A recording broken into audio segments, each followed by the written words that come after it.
ملے گی، اور جو سمود والے تھے ان کو ہم نے سیدھا رستہ دکھا دیا تھا، مگر انہوں نے ہدایت کے مقابلے میں اندھا رہنا پسند کیا، تو ان کے اعمال کی سزا میں ذلت کے عذاب کی کڑک نے ان کو آ پکڑا، اور جو ایمان لائے اور پرہیزگار رہے ان کو ہم نے بچا لیا۔ اور جس دن اللہ کے دشمن دوزخ کی طرف اکٹھے کیے جائیں گے، پھر ان کی الگ الگ جماعتیں بنائی جائیں گی، یہاں تک کہ جب دوزخ کے پاس پہنچ جائیں گے تو ان کے کان اور آنکھیں اور کھالیں یعنی دوسرے اعضاء ان کے خلاف ان کے اعمال کی شہادت دیں گے، اور وہ اپنی کھالوں یعنی اعضاء سے کہیں گے کہ تم نے ہمارے خلاف کیوں شہادت دی؟ وہ کہیں گی کہ جس اللہ نے سب چیزوں کو نطق بخشا اسی نے ہم کو بھی گویائی دی،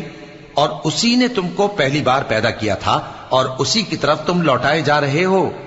اور تم اس بات کے خوف سے تو پردہ نہیں کرتے تھے کہ تمہارے کان اور تمہاری آنکھیں اور کھالیں تمہارے خلاف شہادت دیں گی۔